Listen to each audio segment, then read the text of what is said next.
Hare Krishna, Hare Krishna Manhar, Hare Krishna Sia, Hare Krishna Akshaj, Arav, Hare Krishna Tarini Radha, Hare Krishna Arav, Hare Krishna Sansheta, Vivan and Part, Shivani, Pavni, Hare Krishna.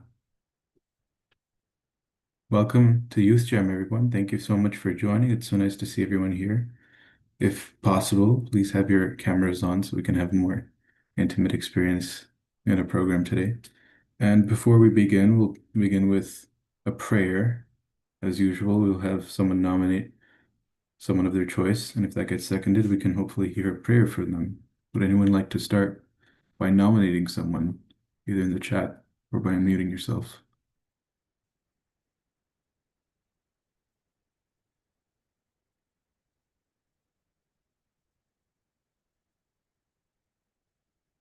Hare Krishna.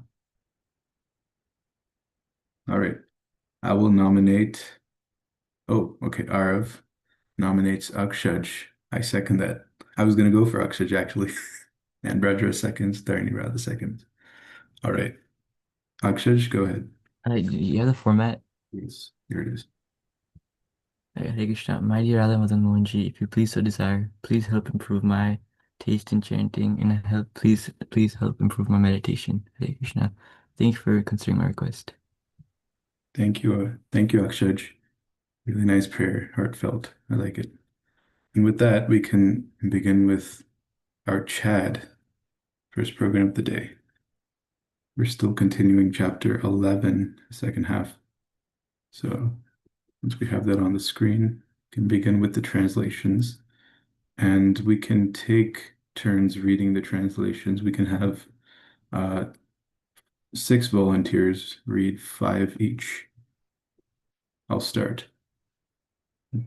O mighty armed one, all the planets with their demigods are disturbed at seeing your great form, with its many faces, eyes, arms, thighs, legs, and bellies, and your many terrible teeth.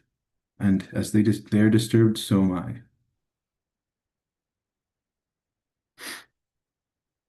O all-pervading Vishnu, seeing you with your many radiant colors touching the sky, your gaping mouths, and your great glowing eyes, my mind is perturbed by fear.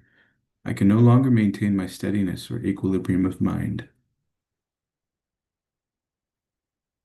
O Lord of Lords, O refuge of the worlds, please be gracious to me. I cannot keep my balance, seeing thus your blazing death-like faces and awful teeth. In all directions I am bewildered. All the sons of Dhritarashtra, along with their allied kings, and Bhishma, Drona, Karna, and our chief soldiers also, are rushing into your fearful mouths, and some I see trapped with heads smashed between your teeth. As the many waves of the rivers float into the ocean, so do all these great warriors enter blazing into your mouths. I see all people rushing full speed into your mouths, as moths dash to destruction in a blazing fire. O Vishnu, I see you devouring all the people from all sides with your flaming mouths. Covering the universe with your effulgence, you are manifest with terrible scorching rays. O Lord of Lords, O fierce of form, please tell me who you are. I offer my obeisances unto you. Please be gracious to me. You are the primal Lord. I want to know about you, for I do not know what your mission is. The Supreme Personality of Godhead said, Time I am, the great destroyer of the world, and have come here to destroy all people.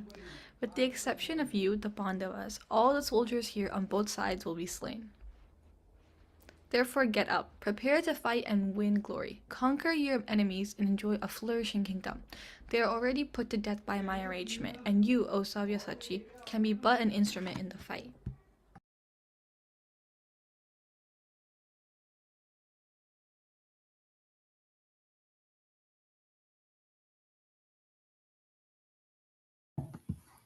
Drona, Bhishma, Jayadratha, Karna, and the other great warriors have already been destroyed by me.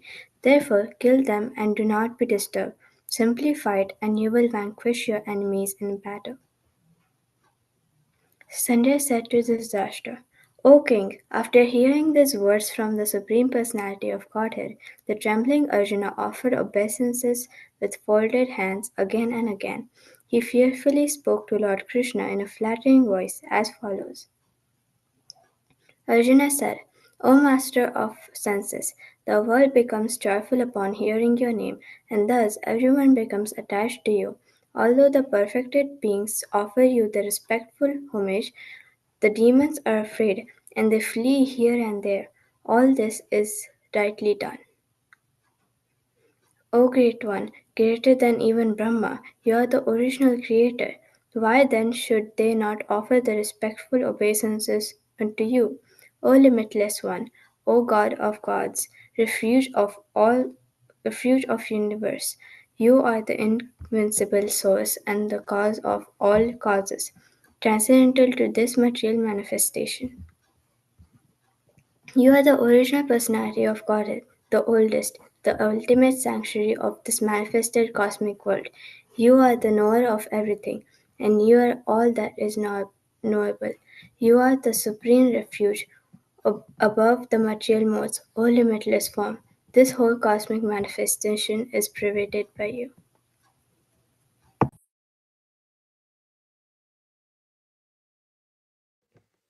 Hare Krishna, you are air, and you are the supreme controller. You are fire, you are water, and you are the moon. You are Brahma, the first living creature, and you are the great grandfather. I therefore offer my respectful obeisances unto you 1,000 times, and again and yet again. Obeisances to you from the front, from behind, and from all sides, O unbounded power. You are the master of limitless might. You are all pervading, and thus you are everything. Thinking of you as my friend, I have rashly addressed you, O Krishna, O Yadava, O my friend, not knowing your glories. Please forgive me. Please forgive whatever I may have done in madness or in love. I have dishonored you many times, jesting as we relaxed, lay on the same bed, or sat or ate together, sometimes alone and sometimes in front of many friends. O infallible one, please excuse me for all those offenses. You are the father of this complete cosmic manifestation, of the moving and the non-moving. You are its worshipable chief and the supreme spiritual master. No one is greater than you, nor can anyone be with you. How then could there be anyone greater than you within the three worlds, O Lord of immeasurable power? You are the Supreme Lord, to be worshipped by every living being. Thus I fall down to offer you my respectful obeisances and ask your mercy. As a father tolerates the impudence of his son, a friend the impertinence of a friend, or a husband the familiarity of his wife, please tolerate the wrongs I may have done you. After seeing this universal form, which I have never seen before, I am gladdened, but at the same time my mind is disturbed with fear. Therefore, please bestow your grace upon me and reveal again your form as a personality of God, O Lord of Lords, O Abode of the universe. O universal form, O thousand-armed Lord, I wish to see you in your four-armed form, with helmeted hand and with club, wheel, conch, and lotus flower in your hands. I long to see you in that form. The Supreme Personality of God had said, My dear Arjuna, happily have I shown you my internal potency, the supreme universal form within this material world. No one before you has ever seen this primal form, unlimited and full of glaring effulgence. O best of the Guru warriors, no one before you has ever seen this universal form of mine, for neither by studying the Vedas, nor by performing sacrifices, nor by charity, nor by pious activities, nor by severe penances can I be seen in this form in the material world. You have been perturbed and bewildered by seeing this horrible feature of mine. Now let it be finished. My devotee be free again from all disturbances. With a peaceful mind you can now see the form you desire. Sanjaya said to Dhritarashtra, the Supreme Personality of Godhead, Krishna, having spoken thus to Arjuna, displayed his real four-armed form, and at last showed his two-armed form, thus encouraging the fearful Arjuna. When Arjuna thus saw Krishna in his original form, he said, O Janardhan, seeing this human-like form so very beautiful, I am now composed in my mind, and I restored to my original nature. The Supreme Personality of Godhead said, My dear Arjuna, this form of mine you are now seeing is very difficult to behold. Even the demigods are ever seeking the opportunity to see this form, which is so dear.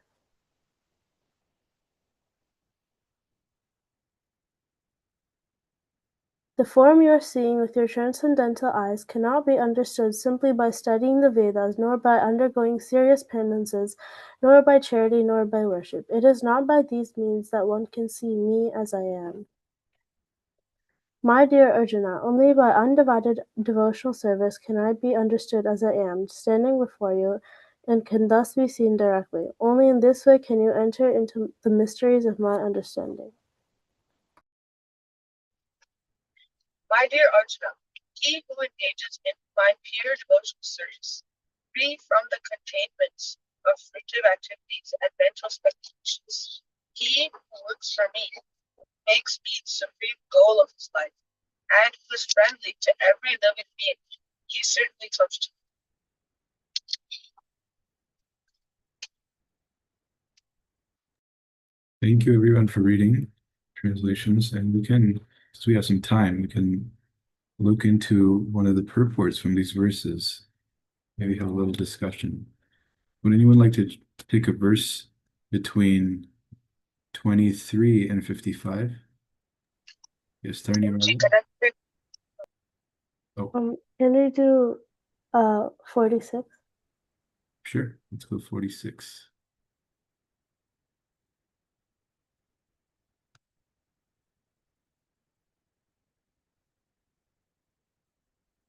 Would you like to read translation and purport, Tarni Radha? Okay. O universal form, O thousand-armed Lord, I wish to see you in your four-armed form, with helmeted head and with club, wheel, conch, and lotus flower in your hands. I long to see you in that form. In the Brahma Samhita 5.39, it is stated Ramadi Murtishu Kala Niyamena Tishtan. The Lord is eternally situated in hundreds and thousands of forms. The main form of those, in the main form are those like Rama, Narsimha, Narayan, etc. There are innumerable forms. But Arjuna knew that Krishna is the original personality of Godhead, assuming his temporary universal form. He is now asking to see the form of Narayan, a spiritual form. This verse establishes without any doubt the statement of the Srimad Bhagavatam that Krishna is the original Supreme Personality of Godhead and that all other features originate from him. He is non-different from his plenary expansions, and he is God in any of his innumerable forms. In all of these forms, he is fresh like a young man. That is the constant feature of the Supreme Personality of Godhead. One who knows Krishna becomes free at once from all contamination of the material world. Thank you, Tarni Radha.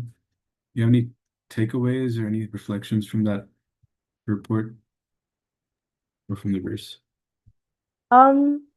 Just that we like kind of a few like maybe a few classes ago I had like said that it kind of reiterates the point that the just because like our universe is temporary, even though it may seem everlasting, it is still temporary. No matter how long it lasts, it will end at some point, and therefore the universal form is also temporary. But Narayan and Ram and Narasimha, they're eternal, and that's why we should pray to them, because we can eternally be with them, but we cannot eternally be in this universe. Yeah. Well done. Yeah, that's the essence of what we should take away from these kind of verses. I mean, most of the 11th chapter is referring to this idea because the universal form is displayed in this chapter. And Prabhupada and the purports to these verses comments at extent to how much this universal form is not as significant as the personal two-armed form of Krishna or even of Narayan or other expansions. I saw another hand. Was it Vivan in part? No, Ramji, just the question I had was, well, in the translation it talks about the Sudarshan chakra as the wheel, and I wanted to ask, like, why is that not called the Sudarshan chakra? Just referred to as a. Why is the chakra not referred to as Sudarshan chakra? Yeah, because it's the translation that says with helmeted head and with club, wheel, collars, and with just flower in your hands. I long to see you with that. So why is it not referred to as chakra? I'm not sure. I'm having trouble seeing the screen right now, but that's a good question. I'm not sure what the answer to that would actually be. Anyone else know? Maybe Rajesh, do you know? I wasn't really able to hear the question. Could you repeat it, maybe Chaitanya and Sainam? I think from what I understood, he was asking why it's not called necessarily the chakra, the Sudarshan chakra. Rather, it's referred to as the wheel, the club, the conch, and lotus flower in the translation. I think that was the question. Oh, okay. I think it's called chakra in the shloka. Chakra. That's what I was wondering if Yeah, it might just be a misunderstood the translation. question. There are times Prabhupada has changed the translation. He doesn't necessarily always call it the Sudarshan chakra, but we know that Narayan's chakra is Sudarshan. There you go. Thank you, Rajesh. And ours is also saying, yes, synonyms say chakra hastam, disc in hand, possibly because the book is meant for Westerners originally. Sudarshan chakra may not have been common knowledge. Yeah, that's good insight, I think. Hopefully that helps, Vivan or Parth. And that helps folks think. All right. Does anyone have any other takeaways or anything they liked about any of the verses or this particular purport?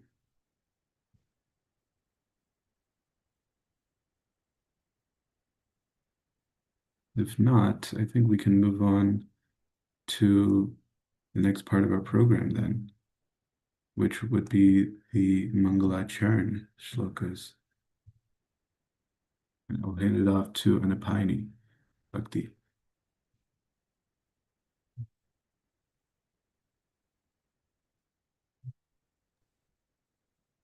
All right, Hare Krishna, everyone. We're going to be reading Mangalacharan because Monday is Gaur Purnima.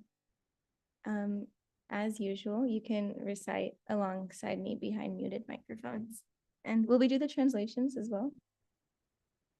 Yes, okay. Wait, wrong tune. Vande Guru Nisha Bhaktan, Ishamisha Avatarakan, Tat Prakasham Shachat Shakti, Krishna Chaitanya Samyakam. Vande Shri Krishna Chaitanya Nityanando Sahodito Gauradaye Pushpavanto Chitro Shando Tamonado Yadadvaitam Brahmopanishadi Tadapyasya Tanubha Ya Atmantaryami Purusha Iti Sosyamsha Vibhava Shadaishvarye Purno Ya Iha Bhagavan Sa Swayamaya न चैतन्यात् कृष्ण जगति परतत्त्वं परमिहा अनर्पितचरिं चिरात् करुणयावतीर्णा कलौ समर्पयितुम् उनतोज्ज्वला रसं स्वभक्तिश्रियम् हरिपुरतः सुन्दर द्युतिकदम्बसन्दीपितः सदा हृदयकन्दरे स्फुरतु वा शचीनन्दना राधाकृष्ण प्रणय विकृतिर्लादिनी शक्तिरस्मद् एकात्मानवपि भुवि पुरदेहभेदं गतौ तौ चैतन्याख्यं प्रकटम् अधुना तद्वयं चैक्यमाप्तम् राधा भावद्युति सुबलितां नौमि कृष्ण स्वरूपम् श्रीराधाय प्रणय महिमा कीदृशो वानयैव Swadyo yena bhuta madurima kidrisho va madiya. Saukyam chasya madanubhavata kidrisham veti lobat.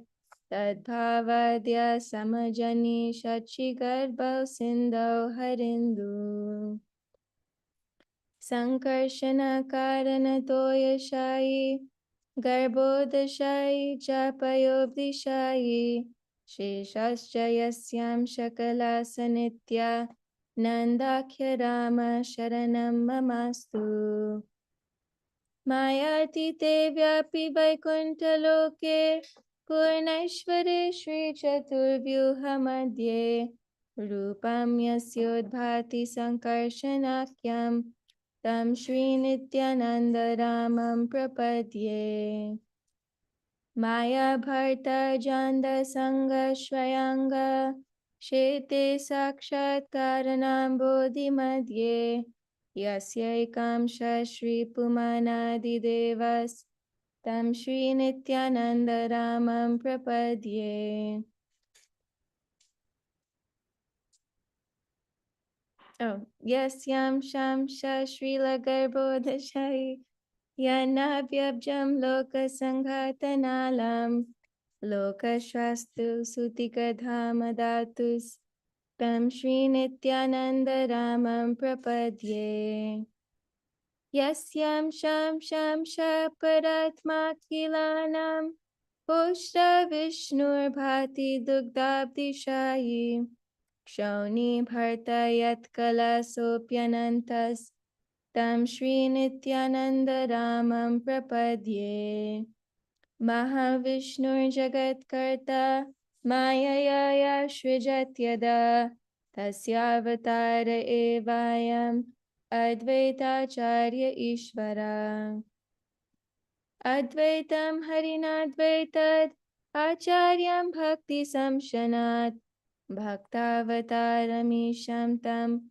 Advaitacharyamashraye Panchatatvatmakam Krishnam Bhaktarupa Swarupakam Bhaktavataram Bhaktakyam Namami Bhakta Shaktikam Jayatam Suratau Pangot Mama Mandamatir Gati Matsarvasva Padambojau Radha Madana Mohana Divyad Vrindaranya Kalpadrumada Srimad Ratnagara Singhasanasto Srimad Radha Srila Govinda Deva Prishtalibi Sevyamano Smarami Shriman Rasarasarambi Pamshivata Tatastita Karshan Venusvanir Gopir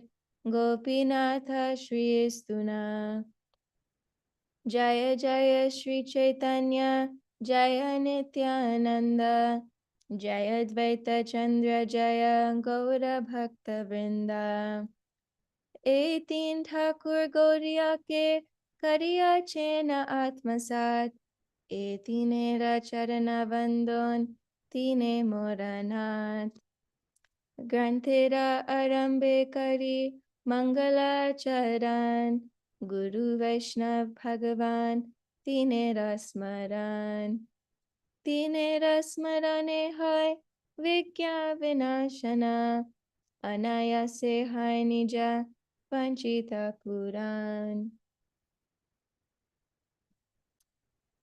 All right, now we can go into translations.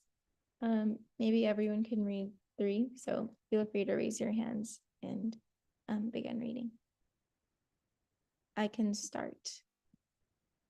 I offer my respectful obeisances unto the spiritual masters, the devotees of the Lord's incarnations, his plenary portions, his energies, and the primeval Lord himself, Sri Krishna Chaitanya. I offer my respectful obeisances unto Sri Krishna Chaitanya and Lord Nityananda, who are like the sun and moon. They have arisen simultaneously on the horizon of Gauda to dissipate the darkness of ignorance and thus wonderfully bestow benediction upon all. What the Upanishads describe as the impersonal Brahman is but the effulgence of his body, and the Lord known as the Supersoul is but his localized plenary portion. Lord Chaitanya is the Supreme Personality of Godhead, Krishna himself, full with 6 opulences. He is the absolute truth, and no other truth is greater than or equal to him. Pavni, you can go ahead. May the Supreme Lord, who is known as the son of Srimati Sachi Devi, be transcendently situated in the innermost chambers of your heart. Resplendent with the radiance of molten gold, he has appeared in the age of Kali by his causeless mercy to bestow what no incarnation has ever offered before, the most sublime and radiant mellow of devotional service, the mellow of conjugal love. The loving affairs of Sri Radha and Krishna are transcendental manifestations of the Lord's internal pleasure-giving potency. Although Radha and Krishna are one in their identity, previously they separated themselves. Now these two transcendental identities have again united in the form of Sri Krishna Chaitanya. I bow down to him who has manifested himself with the sentiment and complexion of Srimati Radharani, although he is Krishna himself. Desiring to understand the glory of Radharani's love, the wonderful qualities in him that she alone relishes through her love, and the happiness she feels when she realizes the sweetness of his love, the Supreme Lord Hari, richly endowed in her emotions, appeared from the womb of Srimati Sachi Devi as the moon appeared from the ocean. Hare Krishna. May Sri Nityananda Rama be the object of my constant remembrance. Sankarshana, Sheshanaga, and the Vishnus who lie on the Karana ocean, Garbha ocean, and the ocean of milk are his plenary portions, and the portions of his plenary portions. I surrender unto the lotus feet of Sri Nityananda Rama, who is known as Sankarshana in the midst of the Chaturvyuha, consisting of Vasudeva, Sankarshana, Pradyumna, and Aniruddha. He possesses full opulence and resides in Vaikuntha-loka, far beyond the material creation. I offer my full obeisances unto the feet of Lord Nityananda Rama, whose partial representation, called Karna Dakashai Vishnu, lying on the Karna ocean, is the original Purusha, the master of the illusory energy and the shelter of all the universes. I offer my full obeisances unto the feet of Sri Nityananda Rama, a partial part of whom is Garbhodakshaya Vishnu. From the navel of Garbhodakshaya Vishnu sprouts the lotus that is the birthplace of Brahma, the engineer of the universe. The stem of that lotus is the resting place of the multitude of planets. I offer my respectful obeisances unto the feet of Sri Nityananda Rama, whose secondary part is the Vishnu lying in the ocean of milk. That Kshirodakshaya Vishnu is the super soul of all living entities and the maintainer of all the universes. Sheshnag is his further subpart. Lord Advaitacharya is the incarnation of Mahavishnu, whose main function is to create the cosmic world through the actions of Maya.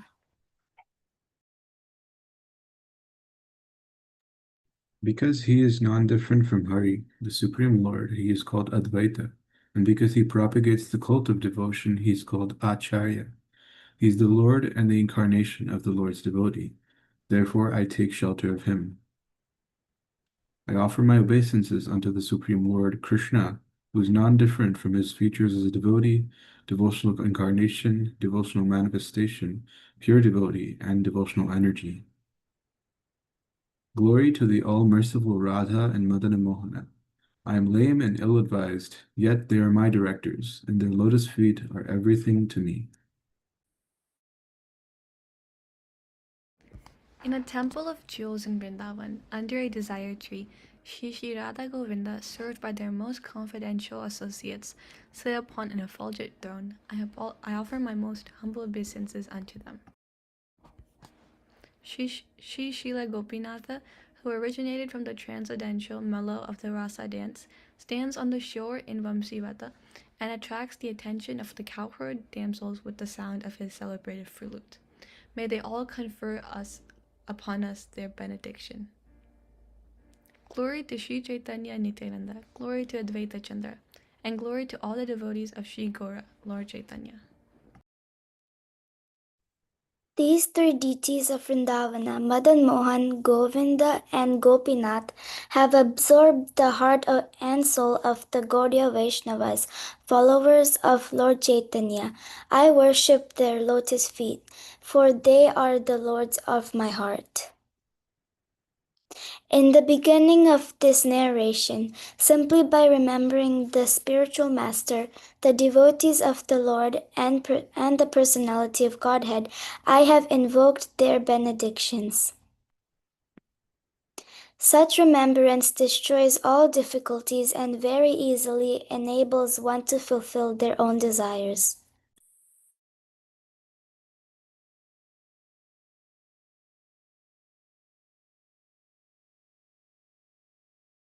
All right, thank you so much.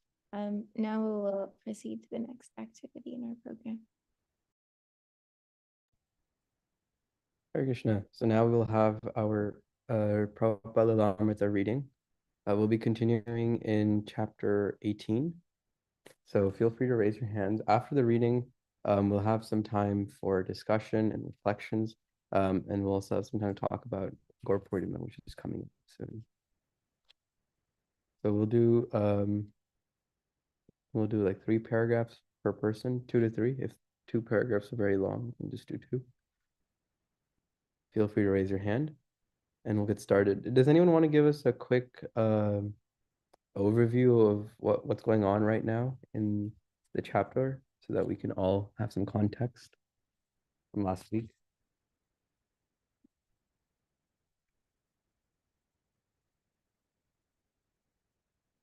Arya, go ahead. I think I only remembered the drunk man. The drunk man.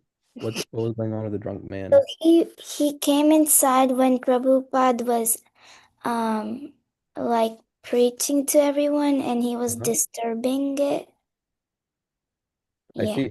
I see. Okay, so I get, and now we're in a different area of New York as well, because we were at the Matchless Gifts location of New York, and so now they're explaining the programs over there. Thank you, Arya, for sharing that story.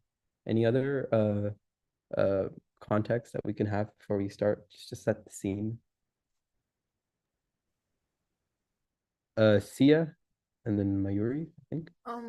Hare Krishna. I remember from last time, so Prabhupada's giving like lectures every week, and there are some people who are staying at Matchless Gifts and living, and like one of the like one person, he went to Prabhupada and he went there with, I think, a woman, and then to try to impress the woman that, oh, like I'm like spiritual too, and that was the only time he recalled that Prabhupada was not like kind of indifferent towards him, because Prabhupada knew that he was trying to show off. So I remember that story from last time.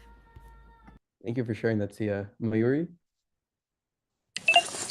I was also thinking about talking about how one of the hippies who would come brought his girlfriend, but I also remembered how like 2 like hippies would stay in Matchless Gift Store during the day and would try to introduce them to Krishna consciousness and to the Swami, but they'd have to admit that they didn't really know anything. And then I also remembered that I don't remember his name, but he described like whenever he went to rock concerts, he always wanted to meet the person like the singer afterwards, and they're usually like really indifferent towards their fans. But Srila Prabhupada, whenever he would meet him after the lecture, he would see how like kind and thoughtful he was. Thank you for sharing that, Mayuri. I have a great memory. Chaitanya Nityanam. Hare Krishna. Yeah, just building off of those 2 or 3 reflections. I mean, the general context within this chapter is very much, at least the last couple of weeks we were reading, was Prabhupada starting up these programs at the Matchless Gifts location in New York City on the Lower East Side, I think.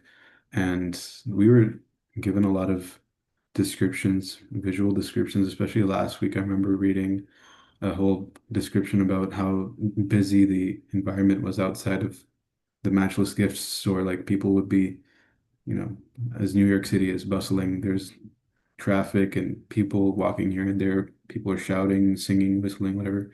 There was a description of a dog barking really loudly over while Prabhupada was giving class. So all these kind of things were going on, and also people, would usually often come to the Matchless Gift store and try to strike up some sort of conversation with Srila Prabhupada as he was busy with his writing, but mostly he would entertain those discussions as far as he saw it appropriate. And when he saw that some people were just trying to make arguments and not really have a productive discussion, he would kind of disregard those, like Sia said, if they were just there to for ulterior motives. But yeah, that's the general context, I think, so far. Thank you, Chaitanya Zainam, for wrapping that all up and giving us the scene that we are entering right now. So we can get started with the reading. I think Sia, your hand was raised first, so you can get us started. Feel free to raise your hand to read around 2 to 3 paragraphs, depending on the length. We should call our society ISKCON. Prabhupada had laughed playfully when he first coined the acronym. He had initiated the legal work of incorporation that spring, while still living on the Bowery. But even before its legal beginning, he had been talking about his International Society for Krishna Consciousness, and so it had appeared in letters to India and the Village Voice. A friend had suggested that that title would sound more familiar to Westerners, International Society for God Consciousness, but Prabhupada had insisted Krishna Consciousness. God was a vague term, whereas Krishna was exact and scientific. God consciousness was spiritually weaker, less personal. And if Westerners didn't know that Krishna was God, then the International Society for Krishna Consciousness would tell them, by spreading his glories in every town and village. Krishna consciousness was Prabhupada's own rendering of a phrase from Sri Rupa Goswami's Padyavali, written in the 16th century, Krishna Bhakti Rasa Bhavita, to be absorbed in the mellow taste of executing devotional service to Krishna. But to register ISKCON legally as a non-profit, tax-exempt religion required money and a lawyer. Karl Jürgens had already gained some experience in forming religious, political, and social welfare groups, and when he had met Prabhupada on the Bowery, he had agreed to help. He had contacted his lawyer, Stephen Goldsmith. Stephen Goldsmith, a young Jewish lawyer with a wife and 2 children and an office on Park Avenue, was interested in spiritual movements. When Karl told him about Prabhupada's plans, he was immediately fascinated by the idea of setting up a religious corporation for the Indian Swami. He visited Prabhupada at 26 Second Avenue and they discussed incorporation, tax exemptions, Prabhupada immigration status, and Krishna consciousness. Mr. Goldsmith visited Prabhupada several times.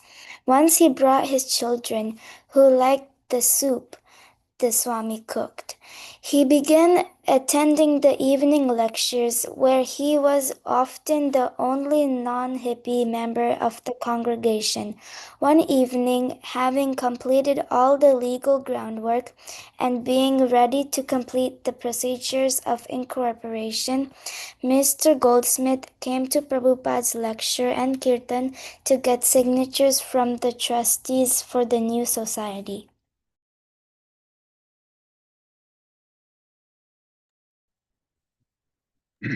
July 11th, Prabhupada is lecturing.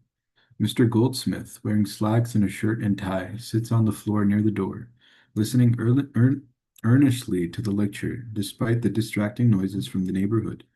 Prabhupada has been explaining how scholars mislead innocent people with non-devotional interpretations of the Bhagavad Gita. And now, in recognition of the attorney's respectable presence, and as if to catch Mr. Goldsmith's attention better, he introduces him into the subject of the talk. I will give you a practical example of how things are misinterpreted.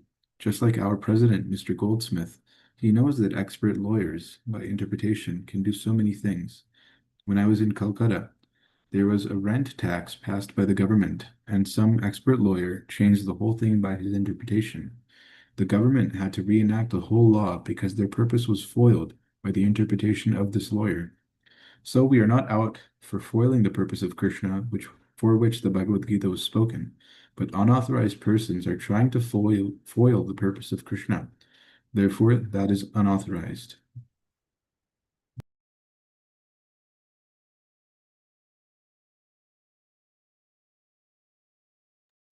Well,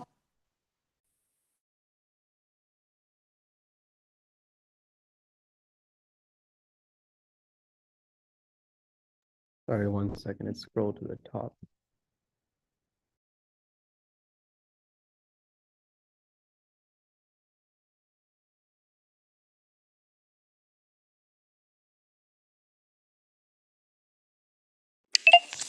where do I read? All right, thank you. All right, Mr. Goldsmith, you can ask anything. Mr. Goldsmith stands, and to the surprise of the people gathered, he makes a short announcement asking for signers on an incorporation document for the Swami's new religious movement. Prabhupada, they are present here. You can take the addresses now. Mr. Goldsmith, I can take them now, yes. Prabhupada, yes, you can. Bill, you can give your address. And Raphael, you can give yours. And Don, Roy, Mr. Green. As the meeting breaks up, those called on to sign as trustees come forward, standing around in the little storefront, waiting to leave cursorily through the pages the lawyer has produced from his thin attaché, and to sign as he directs. Yet not a soul among them is committed to Krishna consciousness. Mr. Goldsmith meets his quota of signers, a handful of sympathizers with enough reverence toward the Swami to want to help him. The first trustees, who will hold office for a year until the first annual meeting of the corporation, are Michael Grant, who puts down his name and address without ever reading the document, Mike's girlfriend Jan, and James Green. No one seriously intends to undertake any formal duties as trustee of the religious society, but they are happy to help the Swami by signing his fledgling society into legal existence. According to law, a second group of trustees will assume office for the second year. They are Paul Gardiner, Roy, and Don. The trustees for the third year are Carl Jurgens, Bill Epstein, and Raphael. None of them know exactly what the half a dozen legal-sized type pages mean, except that Swamiji is forming a society. Why? For tax exemption in case someone gives a big donation, and for other benefits an official religious society might receive. But the purposes hardly seem urgent or even relevant to the present situation. Who's going to make donations, except for maybe Mr. Goldsmith? Who has any money? But Prabhupada is planning for the future, and he's planning for much more than just tax exemptions. He's trying to serve his spiritual predecessors and fulfill the scriptural prediction of a spiritual movement that is to flourish for 10,000 years in the midst of the age of Kali. Within the vast Kali age, a period which is to last 432,000 years, the 1960s are but an insignificant moment. The Vedas describe that the time of the universe revolves through a cycle of 4 seasons, or yugas, and Kali Yuga is the worst of times, in which all spiritual qualities of men diminish until humanity is finally reduced to a bestial civilization, devoid of human decency. However, the Vedic literature foretells a golden age of spiritual life, beginning after the advent of Lord Chaitanya and lasting for 10,000 years, an eddy that runs against the current of Kali Yuga, with a vision that soars off to the end of the millennium and beyond, yet with his 2 feet solidly on the ground of Second Avenue, Prabhupada has begun an international society for Krishna consciousness. He has many practical responsibilities, paying the rent, incorporating his society, and paving the way for a thriving worldwide congregation of devotees. Yet he doesn't see his humble beginning as limiting the greater scope of his divine mission. He knows that everything depends on Krishna, so whether he succeeds or fails, it is up to the Supreme. He has only to try.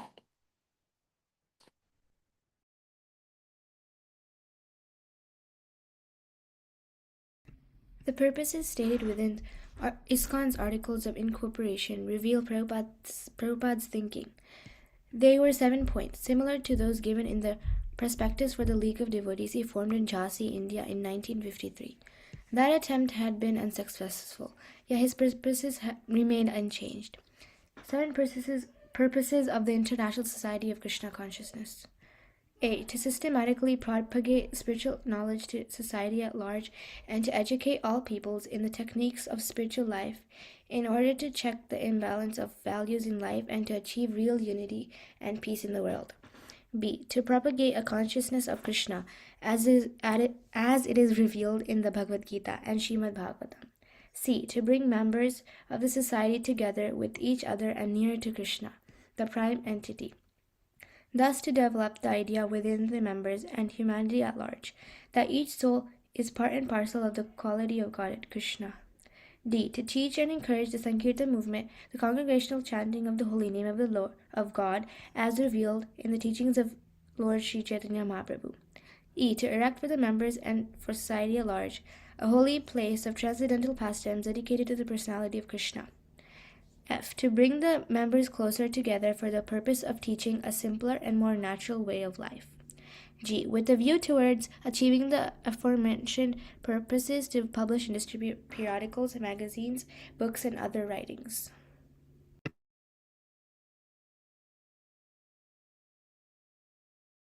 Regardless of what ISKCON's charter members thought of the Society's purposes, Prabhupada saw them as imminent realities.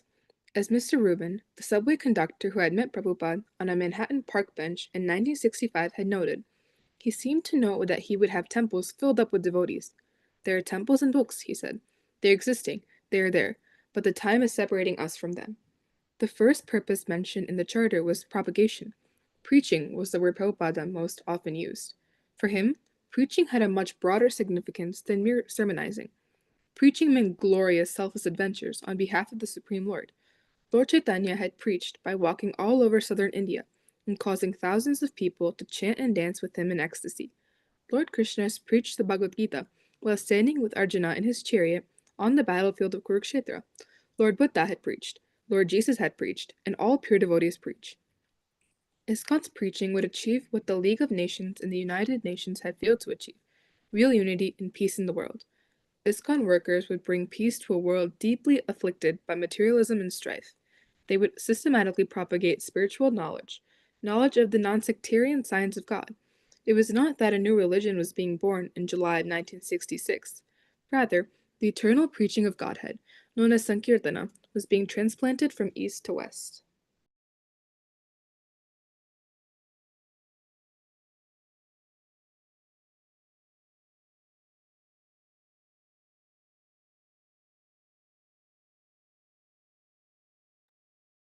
Vivan in part.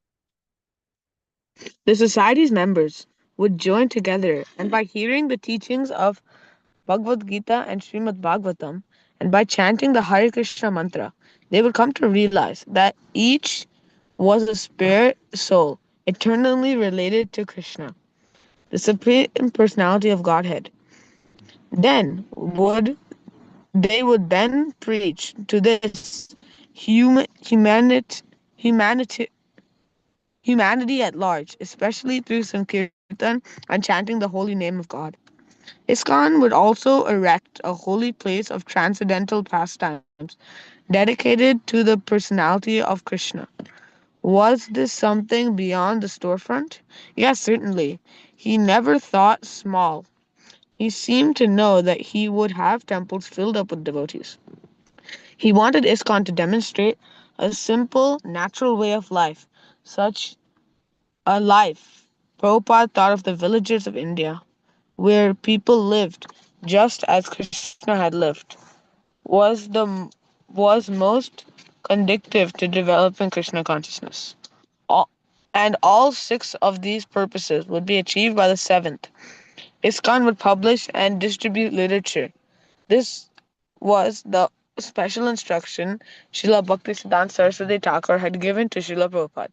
He had specifically told him one day in 1932 at Radha Kund in Vrindavan, if you ever get any money, publish.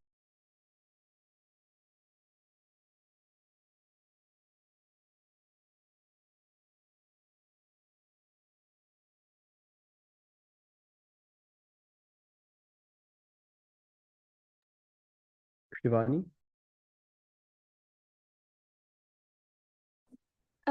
I can't really see it on my screen, so. Oh, okay. Certainly none of the signers saw any immediate shape to the Swami's dream. Yet these seven purposes were not simply theistic rhetoric invented to convince a few New York State government officials. Prabhupada meant to enact every item in the charter. Of course, he was not working in extremely limited circumstances. The principle of place of worship, located at 26 Second Avenue in the city, county, and state of New York, was the sole headquarters for the International Society for Krishna Consciousness.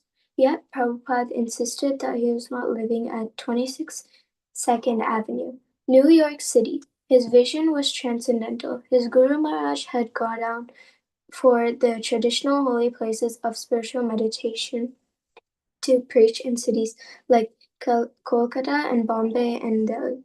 And yet, Prabhupada would say that his spiritual master had not really been living in any of those cities, but was always in Vaikuntha, the spiritual world, because of his absorption in devotional service. Similarly, the place of worship, 26 Second Avenue, was not a New York storefront, a former curiosity shop. The storefront and the apartment had been spiritualized and were now a transcendental haven. Society at large could come here. The whole world could take shelter here regardless of race or religion. Plain, small, and impoverished as it was, as it was. Prabhupada regarded the storefront as a holy place of transcendental pastimes, dedicated to the personality of Krishna. It was a world headquarters, publishing house, and a sacred place of pilgrimage, and a center from which an army of devotees could issue forth and chant the holy names of God in all the streets of the world.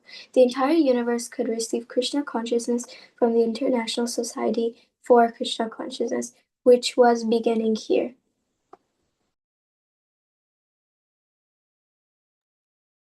Thank you everyone for participating in that reading of Prabhupada Lamrita. What a momentous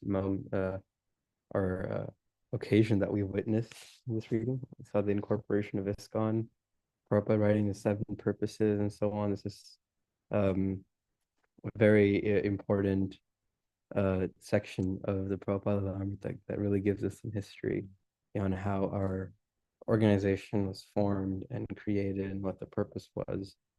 We have some time for reflections from the entire program, or from the reading, or from your week as well. So feel free to raise your hand and share any thoughts that you have from today's session.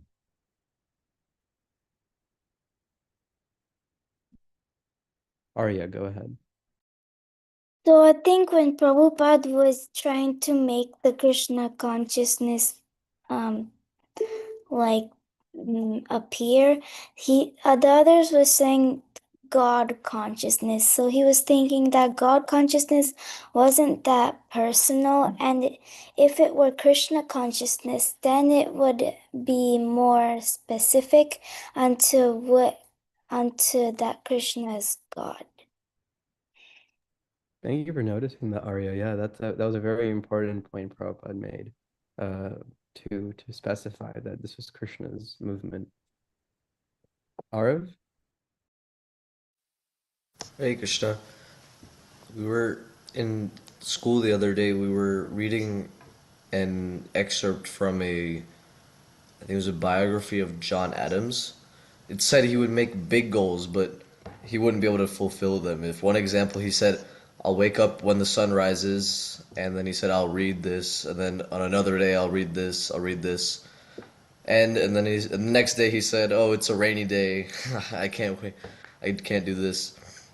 I feel like Srila Prabhupada also set really big goals also that we'll have temples everywhere. We're gonna do book distribution in all these towns, towns and villages across the world everywhere.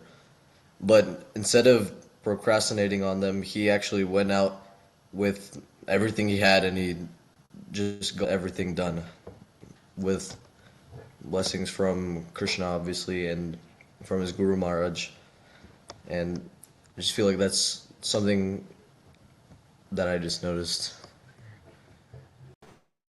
Thank you, Arav. And to add to that point, from what we see in Prabhupada's journey in his life, it was his input or his effort that he was putting in that was not, with procrastination, where he was very active in that way. But it's not like the results came in at that same pace, because at the age of 69 only did he get to go to the US. He's incorporating a movement. He has some followers at such a late age. And it's not that he didn't try anytime before. He's been trying for decades. But the fruits of that were not in his control, and we can see that it manifested when the time came. But he continued to put that effort. Thank you, Arav. Vivan and Parth. Hi Krishna Prabhuji. So from reading this Srila Prabhupada Lilamrit, one thing that really stuck to me was how Prabhupada had these big ideas like the ISKCON movement. And even though the people who were with Prabhupada in this movement, they did not know what the movement was. They're like, okay, if Swamiji is making a movement, I will support him. Because throughout the experience with this Prabhupada, they all had an amazing time, a calm time, a great experience. So they're like, oh, this is also going to be a great experience. And Prabhupada knew that this society was going to work out because he knew that Krishna was on his side. And from Ishopanishad, the verse that says your quota is your quota and you will always get your quota. Prabhupada knew that his quota was going to come, and to make this society for Krishna consciousness, he will get the money that he needs. Thank you. I think that was Parth who shared that reflection. Yeah, it was part. Thank you, Parth. You brought an important point as well over there, where Prabhupada was he didn't really worry about, he was of course extremely smart and intelligent, but he didn't worry about the future like one of us might, where he was fully trusting in Krishna's plan, and he did the best he could with whatever he had. Thank you, Parth. Tarni Radha. Hare Krishna. I feeding off of everyone else's realizations, I've had some too. So like you said, or after Arav's point, that Prabhupada didn't immediately get the fruits of his work. He had to, like, he tried decades of preaching even before he came to America and India. Before he even took sannyas, he was trying to preach. He was writing books when he ran the medicine store. But like, he came across obstacles, but he didn't give up. And that reminded me this week, currently in social studies, we're learning about like in the early 1900s and like after the Civil War and all that.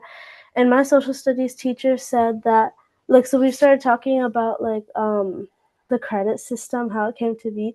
And he said that the problem with our generation is that we're used to like where we all we want is like immediate I forgot the word, immediate like happiness. Like we if we want something, then we get it immediately. We're not like ready to work for it and then wait for the seed, like for the fruit of our work in the future. We're like trying to immediate gratification. We're trying to immediately get what we want without waiting for like working for it. So that's like leading to problems. And we can see Prabhupada did not do that. He waited decades. He worked hard for decades, and then the fruits of his work came and grew after he left this world, and now we get to like experience it. And there's so many like hundreds of temples across the world that he created and are because of his hard work, and we're like experiencing the results of it. And so I hope I can try to become like that, where I don't try to get immediate gratification, and I can try to be more patient, not just in spiritual life, but in life overall, because I realize like that because of immediate gratification, there's a lot of things we're not able to achieve because like if we're impatient, then we're not going to get what we want, because results like the consequences will be bad if we always try to get immediate gratification. So like it's just an overall realization from my week and from this week's reading. Thank you, Tarnirada, for that reflection. That was very thoughtful of you to share. And there's a lot of takeaways that we can have from Prabhupada Lilamrita. My favorite part about reading Prabhupada Lilamrita is you get an immense sense of gratitude for what he has done for us and for the community that we live in right now, and for Youth Jam especially. So it's such a wonderful experience to really see his journey, see his thoughts, and see how things unfold. Thank you, Tarnirada. Sansheta? Haribol. I felt like he had like the power of sound almost. Like he didn't have any institutional help or any like financial banking. He just like held like kirtan and lectures, and he like basically relied on just his voice, and people just like went along and almost like followed the practice. And I like felt that like the environment kind of helped him. Like there was, even though like the place that he was at, like the 26th Second Avenue, it was like surrounded by like funeral homes and tombstone shops. It was like I felt like it like showed that like the souls were like eager for like going back to the Godhead. It like showed that like we needed like the urgency of the spiritual life. Thank you for that reflection. Yeah, it's amazing how Prabhupada also, when he was like going around New York, he's like, I could do this anywhere. Everyone seems so open. And also to the point of like how Prabhupada had very little. I found it really interesting, or like kind of funny how they incorporated the movement, and they're like, who's gonna pay for all this? Now maybe like the lawyer who helped us incorporate the movement. And so they really had no kind of help, and it was just the sound of his lectures, his kirtans, his personal interactions that fueled that movement at the beginning, that small group of devotees. Even when we read Chaitanya Charitamrita, we see what Mahaprabhu is doing. He's doing Harinam, he's doing Sankirtan, and then there are millions of people following him, and it's like, wait, how did that happen? It was just the Harinam, just like Harinam was enough, and that's true. It was. It was just the chanting of the Maha Mantra that was enough to touch so many people's hearts, and Prabhupada's another example of that happening in the modern day. Chaitanya Nitayanam? I really like the point that Dharani Radha made about people looking for instant gratification versus what Prabhupada was planning for thousands of years in the future. Because according to the Vedic literature injunction that there's a golden age of life or spiritual life coming for the next 10,000 years after Mahaprabhu had appeared. So I think it shows the importance of being able to be situated in this, Vedic knowledge and being so firm in the faith that Prabhupada didn't have any doubt that, okay, there's 432,000 years in Kali Yuga, so I think it was written there 1960s are but an insignificant moment because a lot of I don't know, mundane corporations and social organizations, whatever, even the government we can see has trouble, setting up like a comprehensive plans for the country that they run, because there's always someone has a plan and then there's an opposing force within the organization of the government. So there's never any real progress made. And because no one actually knows what the next day holds, let alone the next yuga or the next century or whatever. So Prabhupada being so situated in that knowledge, uh, as we know, he was so well read with all the books. He was translating all the books, so he was constantly conversing with the Vedic literature. So he had that knowledge, and he was really confident that, okay, this is the time, and it says so in the literature. So it's the perfect time to incorporate this movement. It's just really appreciating how much Vedic knowledge also, or that kind of knowledge helps. Thank you, Chaitanya Nainam, for that reflection. That was a great way to just kind of sum up what everyone else has said today, and to appreciate what Srila Prabhupada offered to all of us and came to give. Thank you, everyone, for joining UTM. I think this will conclude our time today.